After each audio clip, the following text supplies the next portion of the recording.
I'm somebody that watched Ben Shapiro for, since like 2012, right? Big fan of Ben Shapiro.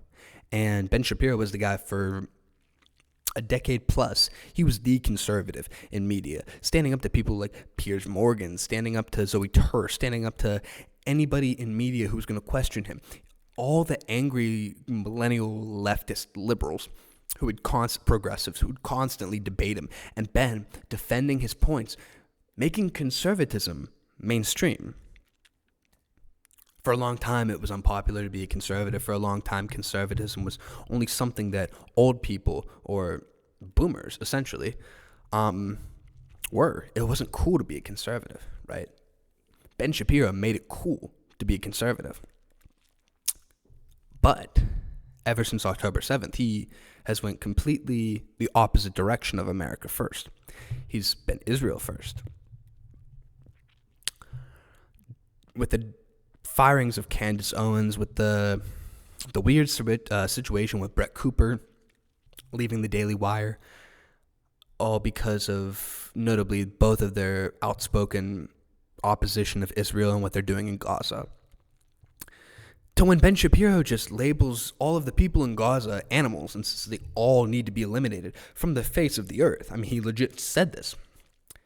Which is not correct, by the way. They're not all animals. They're people. There's Catholics that live there. There's Christians that live there. There's Jewish people that live there. Palestinians, good Palestinians that live there too. They're not all animals. They're not all terrorists. But Ben repeatedly calling for the elimination of all the people that live in Gaza and going so hard on the Israeli propaganda machine, it's turning a lot of people like myself that have been a fan of Ben for years, it's turning us off. Why?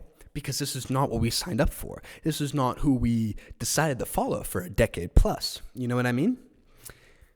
And so, yes, this is why the Daily Wire is losing money, because now they're straying from the core message, straying from the mission statement. So now it makes people like me wonder, was the Daily Wire ever pro-America? Were they ever pro-America first? And you see this again with the Crisis King thing once again coming up, and people at the Daily Wire, like, what's the guy's name? I don't even remember his name because he's so insignificant. Andrew Klavan. People like Andrew Klavan going back and saying, oh, no, if you say Christ is king, that's bad, and it's anti-Semitic. What? And then we go with the other thing. For a decade plus, people like Ben Shapiro and the Daily Wire have been attacking the left on cancel culture, because cancel culture has been impacting conservative speech on Facebook, Twitter, Instagram, whatever. We know this. On the internet, though. And now, if anybody says anything about Israel, oh, no, you're anti-Semitic. So much so that they will call for people to be censored if you criticize Israel. Ben Shapiro celebrated when that Palestinian guy was deported for being critical of Israel. That's real. And so, totally straying from your core values. When you're not the ones being censored anymore, if somebody else says something that you don't like, you think, okay, let's censor them. That's not okay. They completely shat on their core values and completely abandoned everything that they've stood for, everything that earned them so much respect. So this is why that happens. I don't know where it goes. I saw a couple of days ago Matt Walsh was being critical on Twitter about Israel and about just everything that they're doing. He doesn't agree with supporting Israel financially. He thinks we should be America first, which to me personally sounds a little bit like Nick Fuentes, who Ben Shapiro has recently attacked. We'll play the clip. But it's funny because people like Ben Shapiro, actually Ben Shapiro, number one, has been the guy that got Nick in all this trouble. Because of Ben Shapiro, Nick Fuentes was on the no-fly list. He was debanked. He was somebody that was not allowed any major mainstream social media presence at all, because Ben felt threatened by Nick. Let's play this clip. This is a very interesting clip. I want you guys to understand it, because for majority of my lifetime, Ben Shapiro would never reference Nick by name, right? He would just say the alt-right, and then you would just wonder who it was. But because Ben is like obviously feeling all of the stuff that's happening at the Daily Wire, and because Nick is now gaining a reputation, you see that Ben feels threatened and is making accusations about Nick being a gay fed. So here we go. This all in the same week that he posted a video alongside Nick Fuentes, who is definitely for sure not a fed, allegedly. Ye introduced him as his white supremacist homeboy Nick, to which both of them grin, while we see Kanye's newest necklace, a diamond-encrusted swastika, which Fuentes then described as cute and shiny and perfect with that outfit he just bought at Forever 21. I wanted to be free with other creatures like me, and now I got my wish.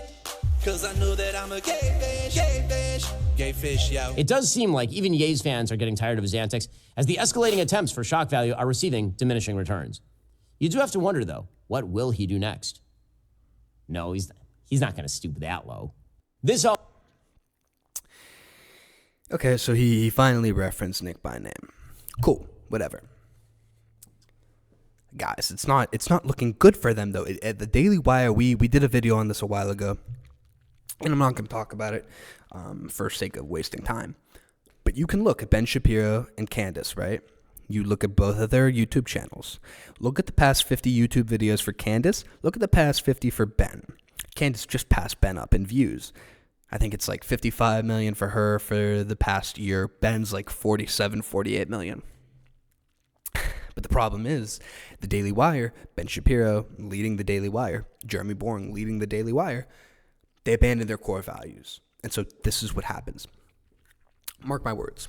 Give it 4 years. In 4 years, about my prediction, the Daily Wire will not be a thing. They'll be done. Matt Walsh will be separate. Michael Knowles will be separate. Ben Shapiro will still have a show, but it just won't be the Daily Wire. I mean, like, I don't know how you mess up this bad. You had a film like Am I Racist? You had a film like What is a Woman? Matt Walsh is a star in conservative media. As I see it right now, he might not be as big as Shapiro, but he's right there. You had these things. You were building a platform, and then ever since October 7th, you just decided to go 180 completely in the other way. And so this is what happens. He can complain all he wants about people being anti-Semitic, but that's not true. We just don't like what you're putting out. That's all it is. That's all I have to say. And it's a shame too, once again, because I was a fan of this. I was a fan. Okay. We've had